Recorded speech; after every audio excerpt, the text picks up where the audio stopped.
Oxy was a member of the Louisville community for more than 80 years. During that time, he exemplified a compassion and humanity that is much needed today. Doc had a kindness and empathy for his fellow man. He was quick to offer a helping hand and slow to judge others. And even in judgment, he based it on character, never race, religion, or socioeconomic condition. In short, Doc cared for his fellow man. He is greatly missed by his family and close friends. I just remember Vi, as probably everybody does, with her super friendly greeting in the fellowship hall. And I thought what a wonderful thing she did when she did the Mother's Day out. I had come through a period when I never could go to the women's meeting because there were no people to leave my children with. Back in the day, we had the privilege of not working. So I always thought Vi was pretty super to do that. And then, of course, everybody knew Bill Burbank.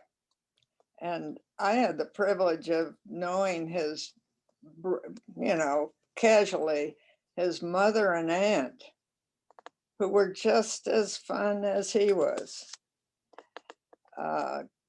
Friendly as all get out. Another fun thing about Bill himself was he came to talk to that group about the meaning of communion and did a super job. He's a practicing lawyer at this point, but his mother and aunt were so surprised at how good a job he did that I remember cherishing that memory. I guess mothers are always mothers. I miss Bill, mostly because I just thought Bill would never die. Bill was such a giver and so generous. I loved how he would always come up to me on Sunday mornings and give me a book he thought I'd like to read, or he would be telling me a story one week and sharing with me an article about that story the next week. He was always wanting to give to others. I watched him so many Sunday mornings in the fellowship hall come up to our youth and ask them questions and get to know them. And if it was a fundraiser morning, he would slip them $100 bill for our fundraiser, just because, not getting anything in return, just because he genuinely liked connecting with them and hearing their stories.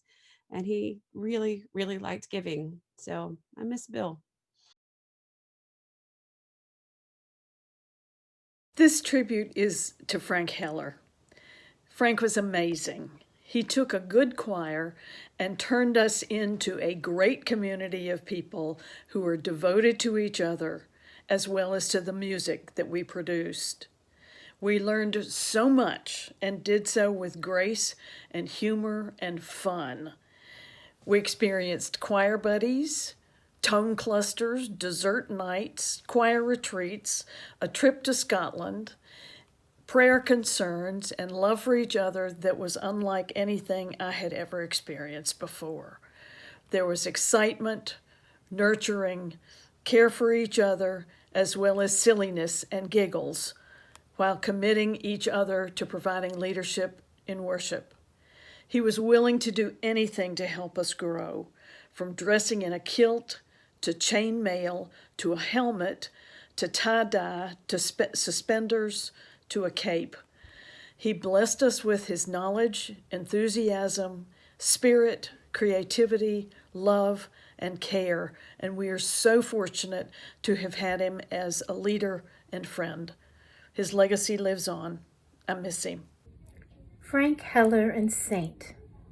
Not sure I would have always put those words together, but what I would say about my friend was he was loving, kind, caring, all about community and compassion.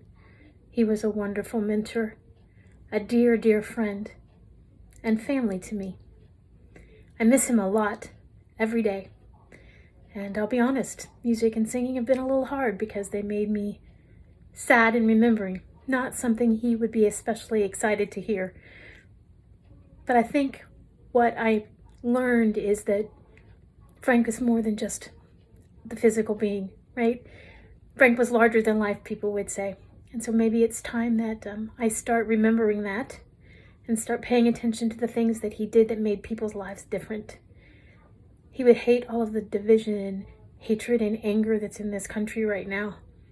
So maybe we can channel a little bit about what Frank was and will always be, which is light, love, and energy, and spread a little bit of that around the world.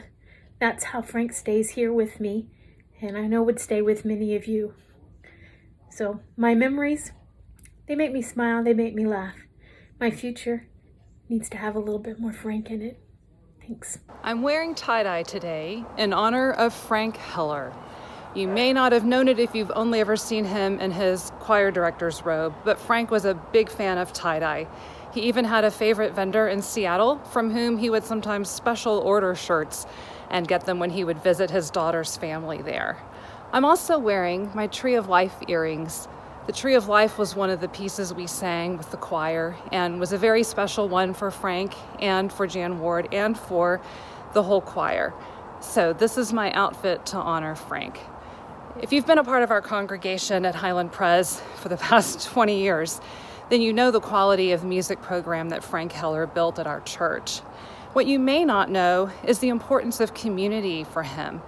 He spent so much effort building a church within the church for our choir community.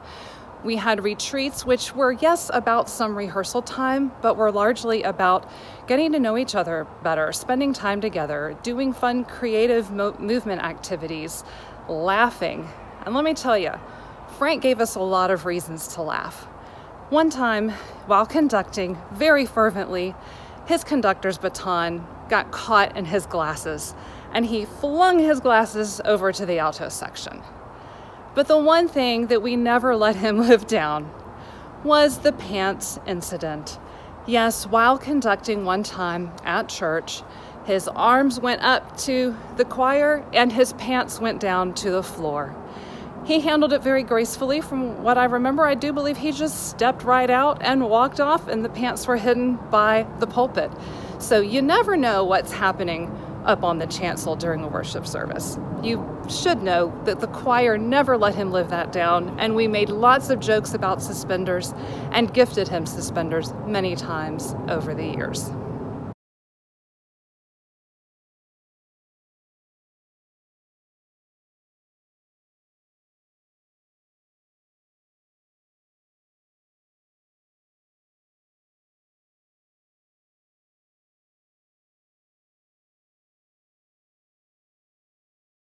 All Saints' Day is a time to remember those who have passed on during the past year. In most cases, we think of the elderly saints who have lived long, full lives and impacted their families and the church in many ways. This year, we remember one who did not live a long life, but she did live her life fully. I'm speaking of Grace Wenzel. Everyone agrees that her life was too short, but she lived up to the name Grace for the entirety of it. She was spirited, loving, thoughtful, and brilliant.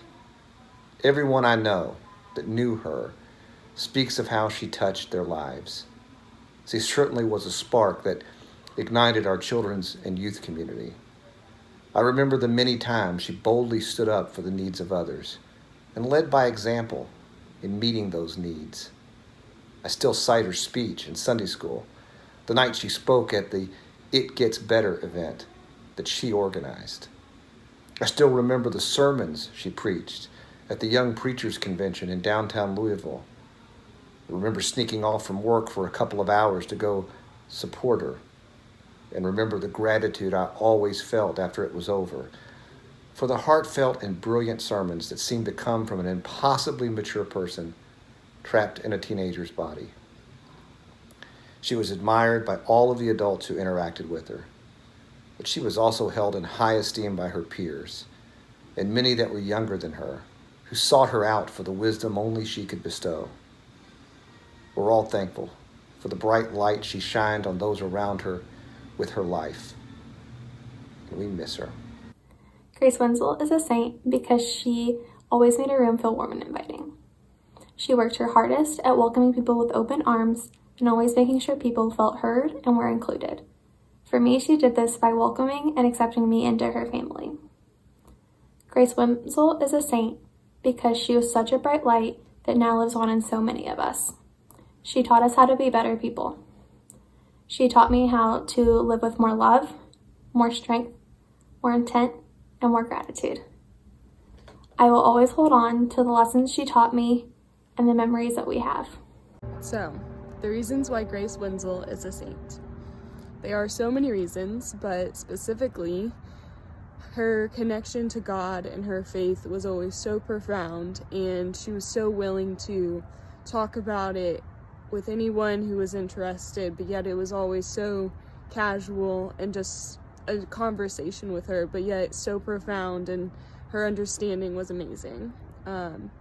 Now that she is officially a saint up in heaven, I see her every day in my day-to-day life, and on things that I previously just thought were luck or coincidence, I now see as a more divine intervention, and that I get to say thanks, Grace, to something.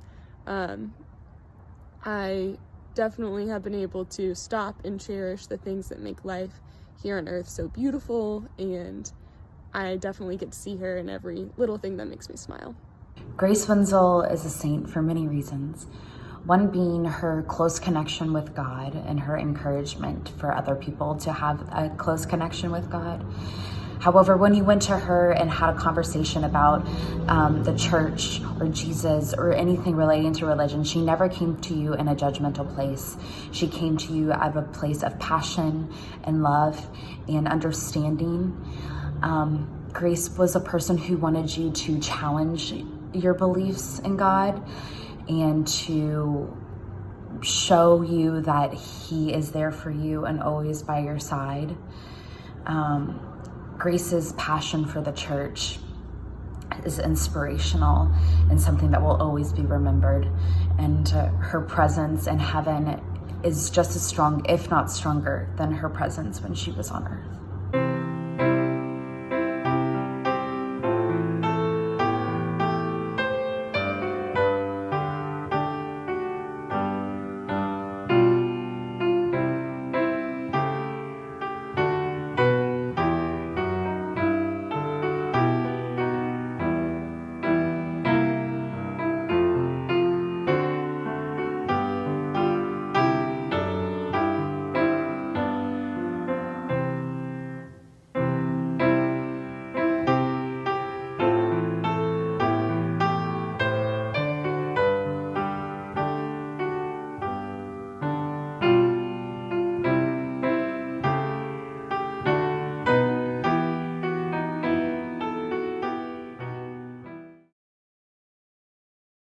Anne Mobley, Mrs. Henry Mobley, was a saint.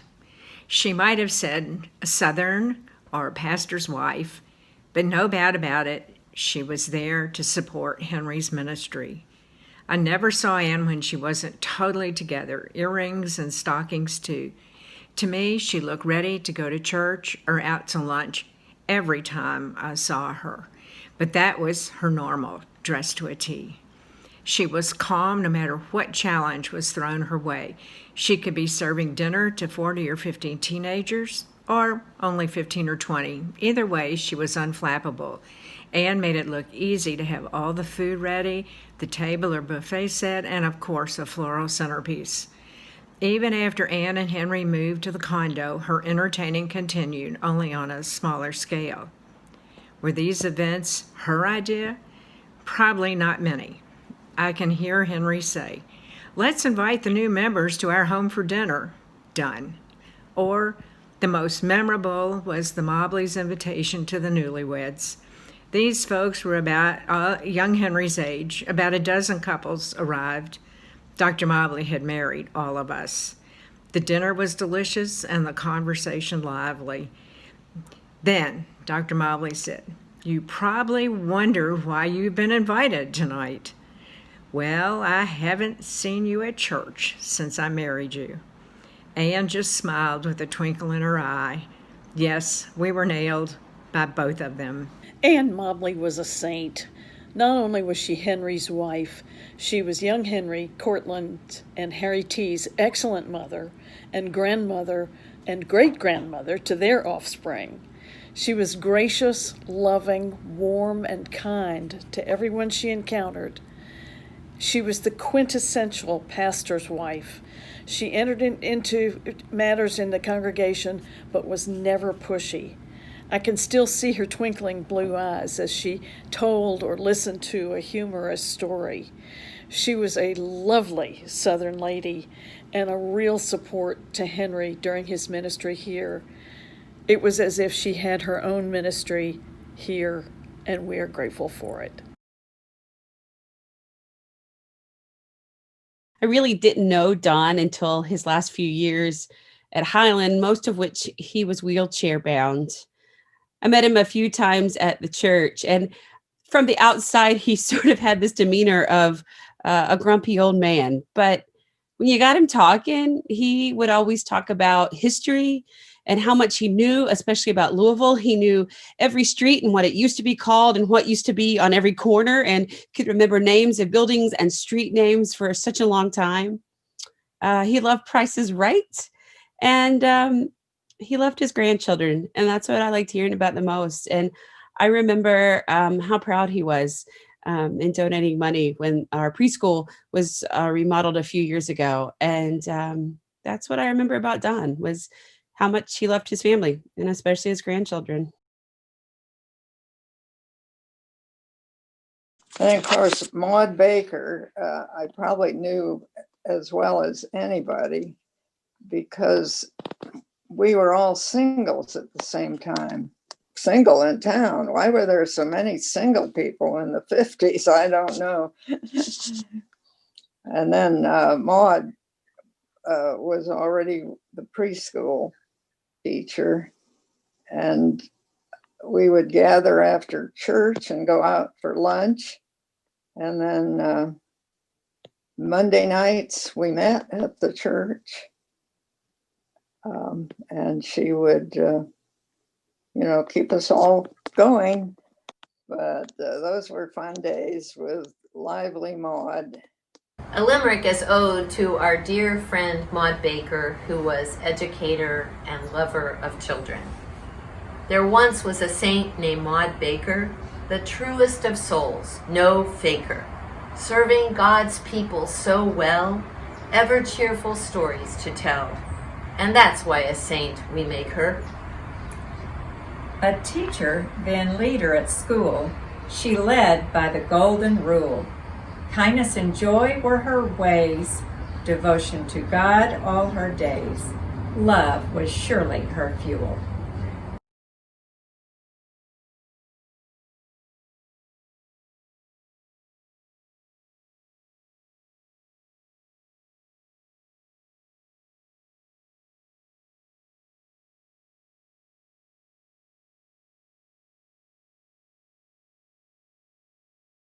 Judy Erler grew up in Highland Presbyterian Church, graduated from Atherton High School and Center College, was a mother, a multi-pet owner, my friend for over 50 years, and my walking partner for the past 3.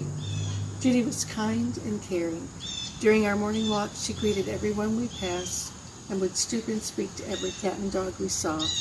She was usually the first to spot the rabbits, the hawk, and the deer. She picked up earthworms stranded on the pavement and placed them in nearby yards.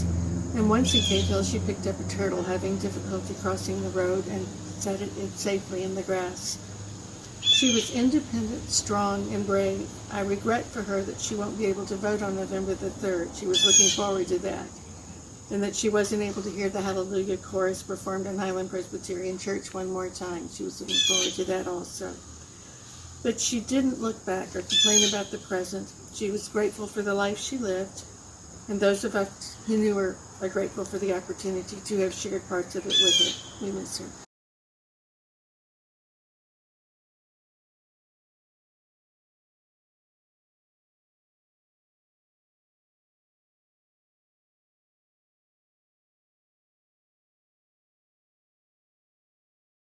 I don't remember when I first became aware of Art Cromer. He was married to Jenny and had 2 great daughters, Allison and Carolyn. They were a wonderful family, kind, smart, hardworking, loving parents, and 2 delightful daughters. When he joined the choir, I got to know him better. He was smart, quick, clever, creative, and could fix anything. And although he had limited choral music training, he was willing to jump in and tackle a difficult piece of music. Because of the seating in sections, we often sat next to each other and would tease each other regularly. He was Kiddo and I was Squirt. Where the nicknames came from, I have no idea, but we kept it up for years. I loved hearing his Navy and growing up stories. He had a series of several hemorrhagic strokes, which occurred at intervals over the next several years. As his acuity diminished, he'd lose his place in his music, or lose his music, and I'd try to help him get back on track. He and I then became joined at the hip on Thursday and nights and Sunday mornings. I got pretty good at reading and singing the bass line, and we would laugh at my attempts to sing the low notes. We'd giggle at each other's jokes and Frank's antics and became good friends.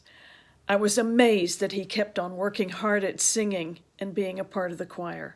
He was a trooper. He was a lovely man, and I miss him. Whenever I think of him, I'm reminded of the hymn, "How great thou art." Hi. So I was honored to sit next to Art during his tenure here at Highland Presbyterian Church with the Chancel Choir, although Art was here much earlier than before I ever arrived. A specific story I remember about Art was the very first time that I met Art in the gym. At the time, I was singing at Highland United Methodist Church, but had just been hired here to start at Highland that following January. Art introduced me to Art and Jenny and told them that I was singing at Highland United Methodist, but I was the new bass soloist and section leader at Highland Pres. Art looked at me and said, "Edward, but you're singing on the wrong corner now. You need to come down 3 blocks and sing on the right corner." First, I was a little perplexed. Looked at Jenny, she had a big smile on her face. Then I looked at Art and saw his smile and thought, Art and I are going to get along just fine. Art, thank you so much for all your contributions to not only the Chancel Choir, but Highland Presbyterian Church. You are very much missed, remembered, and loved. Several years ago, it was my privilege to sit by Art Cromer in the Chancel Choir. He was organized and systematic about how he managed his hymnal, his folder of anthems, his bulletin, and countless other papers that we juggle. Quietly, not to bother Frank and the rest of the choir, we kibitzed about the meaning of a verse in a hymn or an individual word. Art had answers to my endless queries about meanings of texts, and often he turned his analyses into a witty joke. I treasured our whispered talks and inside jokes. Art was devoted to HPC, and I loved his goodness. Jerie was a stalwart member of our Nicaragua mission team at HPC, one of the original nuts, as we like to say. She understood racial and social injustice long before these issues were common topics of discussion. She was the voice of the underdog, always championing the proverbial least of these. Jerie got it. When our Mirasul Nicaragua partners visited here, Jerie made sure the ladies had a Spanish translation of the New Testament available. And Jerie epitomized showing up. She showed up for everything we did, even when it got hard, encouraging us to do this mission work and continue God's work in the world. And for that, we say thank you, St. Jerie. Jerie Britton was quiet and calm. She sang in the choir. She knit with knitwifts. And she was a hero of the church who pushed us to a greater commitment to mission. When Jerie was up in years, way too old to be sleeping on the floor, she went to Nicaragua with the nuts. A hard trip, even for the young. but she pushed through. Later, when her body had turned against her, she kept pushing. She participated in the Nuts meetings and fundraisers. She planted a garden at the edge of the church parking lot with vegetables for refugee families. Friends said she had a passion for mission. She shared that passion with a deep calm and kindness that inspired others, like me. Friends say, even as her body failed, Jerie seemed to draw on a never-ending well of goodwill. Jerie was a beautiful life.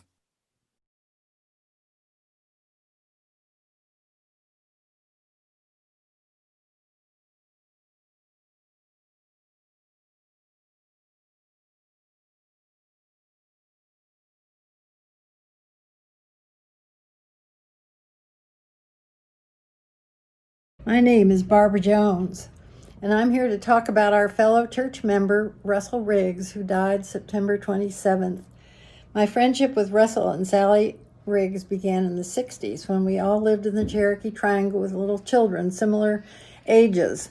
I will say at the outset, I believe Russell would be shocked to think he was being memorialized as a saint entering the cloud of witnesses on this All Saints' Day. In fact, there is a story, true or not, that Henry Mobley, with whom Russell shared a friendship and a gentle but wicked sense of humor, saw him enter the sanctuary on a rare Sunday. And from the pulpit, Henry, announced that this was cause for him to change his sermon. Sally Riggs was not amused. Russell was an estate attorney for more than 40 years, and among his good works, he was heavily and effectively involved in patriotic political democratic issues, democratic with a small d and certainly a capital D. He served for years as the 34th District Democratic Party chairman, helping to elect what some felt were stars in Kentucky city and state government, from David Karam to Wendell Ford. He leaves behind his son Robert and daughter-in-law Elizabeth, his daughter Sarah Brown, and her husband Robert Meehan, and two granddaughters, Grace and Isabel. To know Russell was to know that he was a man of wit, manners, and impeccable dress, this whether in the garden trimming bushes in his bib overalls or out and about in the world sporting a fedora. Both Russell and Sally Riggs leave a large empty space in our church and in the world.